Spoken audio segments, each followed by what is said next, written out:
travelers, Mag and I here on day 115 of our trip around the United States. Last night we finished off our day in Des Moines. Coming into a big city like that every now and then is very important for us. It gives us a chance to find a place to shower, get a hot meal, and resupply on essentials like water, because we were almost tapped out of our water supply when we got there. We are back on the road and running at full miles today. Today's route calls for 325 miles. We're really going to be attacking the central southern part of Iowa today. We're starting out here on the edge of Stewart, and from here we're going to proceed south to the bottom edge of the state. We're going to hook around to the east across the interstate, and then we're going to go up north. Once we reach Knoxville, that's the signal that that's the ending point for our day. We've got a few interesting geocaches on the list. Most of them are traditional, but the place that I'm most excited about today is getting to go into Winterset. That's the birthplace of John Wayne, and they've got a museum in his honor there. It was raining on us all night last night, and somehow it ended up being a warmer day today than it was yesterday. Usually I expect the rain to make things colder, even with the wind, but man, it could not be better here today in southern Iowa.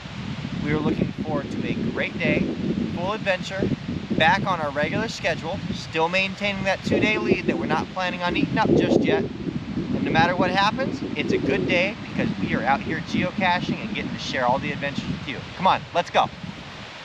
Let's get this morning kicked off in Stewart, Iowa, where we can get an odd bit of history.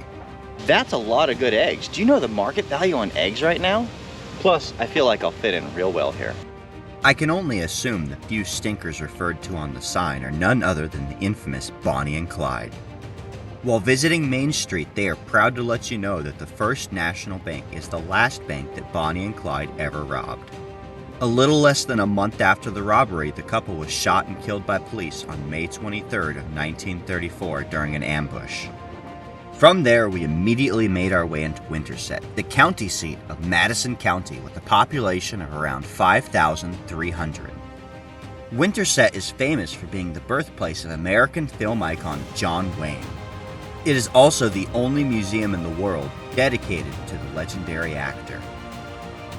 So who is John Wayne, and why is the town he was born in so happy to celebrate his acting career? Born on May 26th of 1907 in this little unassuming house, John Wayne was originally known as Marion Robert Morrison. Beginning with the silent era of the 1920s, he was an American actor who became a popular icon for his starring roles in films, especially his Western and war movies. Between 1926 and 1976, he starred in a movie role at least once every single year. That's 51 consecutive years of producing movies back-to-back. In total, John Wayne starred in 179 film and TV productions throughout his career.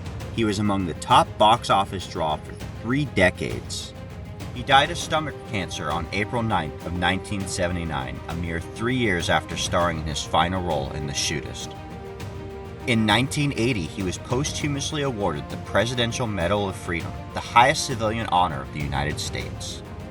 He was often described by those who knew him as a super patriot. And it wasn't just the role he played in his films. In 1943, he flew to Washington, D.C. to volunteer in person to serve as the Office of Strategic Services for the CIA during World War II. His grave is now marked with a quote, "Tomorrow is the most important thing in life. Comes into us at midnight very clean. It's perfect when it arrives, and it puts itself in our hands. It hopes we've learned something from yesterday." There's actually a new earth cache here that lets you know about the type of rock that this is made out of, and it's a pretty good earth cache. It let me know to come find this rock, so thank you for that listing. Following our tour of the downtown area and our history lesson about John Wayne, we made our way into Winterset City Park. From within the park, you can hike or drive 1 mile up the gravel, pockmarked, and winding road to reach Clark Tower at the top. Since it was near lunchtime, it was well into the middle of Aichan's nap time, so we decided to make the drive and take things easy. It is a beautiful drive, but you must approach with caution as the route is narrow and hikers may be anywhere along the way. Reaching the top, you will find a 25-foot limestone castle tower that was built in 1926, dedicated to Caleb and Ruth Clark, pioneers of Madison County. Being both the site of an earth cache and a virtual, it is well worth the drive. Not only that, but you can ascend to the top and treat yourself to a fantastic view over the Winterset area below you. The perfect way to wrap up our visit to the birthplace of the infamous John Wayne.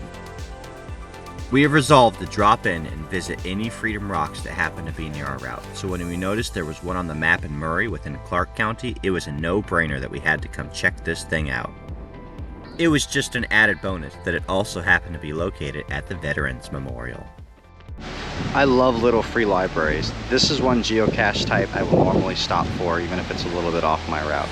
But when the coordinates are over 525 feet off, it can be kind of tough to locate it. I don't even know how you shoot coordinates that are that far off. Now, a lot of times these little free libraries are books, and you, just like a library cache, you pull it out, and inside it's hollowed out, and there's a container, or it's not, but it's inside the book. This time around, not quite the same. We have an actual geocache inside. Is it just me? Or does that bear look kind of smug to you?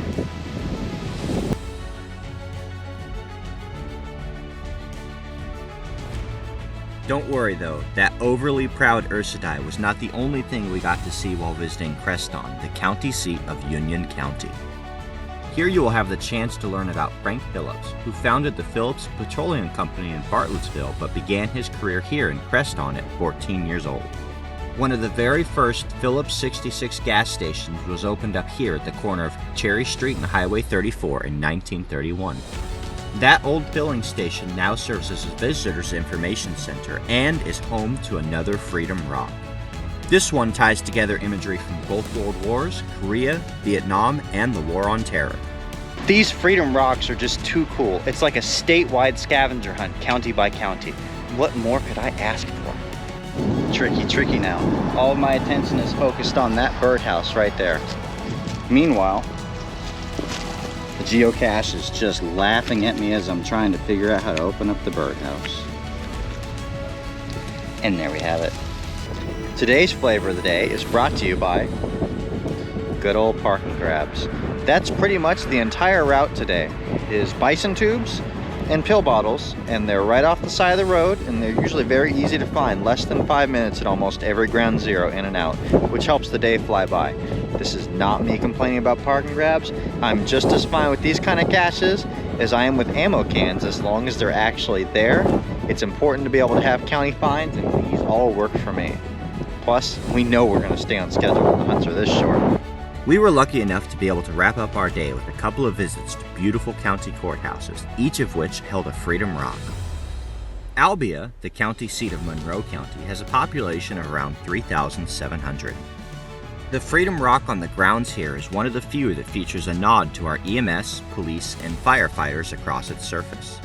It also recognizes James Stevens, the creator of Paul Bunyan, who served in World War I. Centerville, the county seat of Appanoose County, boasts a population of around 5,400. In the 1950s, the city adopted the slogan as the largest city square in the world. Whether or not that's true, it's definitely the largest courthouse square in Iowa. The community has made it an ongoing priority to fill the town square with quality shops and restaurants, as well as maintaining the building's historical integrity. The Freedom Rock here, hosted on the courthouse grounds, features a father hugging his daughter after returning home from deployment. Around the other side, you can find Union Army Brigadier General Francis Drake standing in front of the USS Iowa, the first ship commissioned in honor of Iowa. Under the flag draped over the top is a gold star in honor of all those we've lost. Well, it looks like the sun beat us again. We're a couple of counties shy from the end of our day, and we're definitely going to make it there in the next couple hours. But we're not going to make it before that sun finishes its drop over the horizon. It's going pretty quickly now. We at least were able to make it here to Centerville, and it's a pretty nice town. I think that when towns have a town square or a town circle like this with all the stores and businesses facing into a common area, it gives it a very nice feel in the area, and it does feel like a very nice town here. Today's flavor was definitely Park and Grabs. We found a lot of pill bottles and stop signs and other roadway signs, a lot of bison tubes, and those medicine type tubes too. That was, I'd say, 90% of our finds for the day. It's been a nice change of pace, and I didn't mind having the opportunity to fly through the miles. It really created a relaxing feel to the day as we zoomed along the southern edge of Iowa. Today is also our halfway point for the state. From north to south, the state is cut in half pretty well by the interstate, which we'd already geocached our way up and down before. So crossing over that interstate at the bottom of the state means we've reached the halfway point of the counties in the journey. Hope you enjoyed getting to learn a little bit about John Wayne today. The Duke had 51 consecutive years of starring in movie roles. That is absolutely amazing. Like this video, subscribe to stay tuned for daily updates, and we'll see you out on the trails.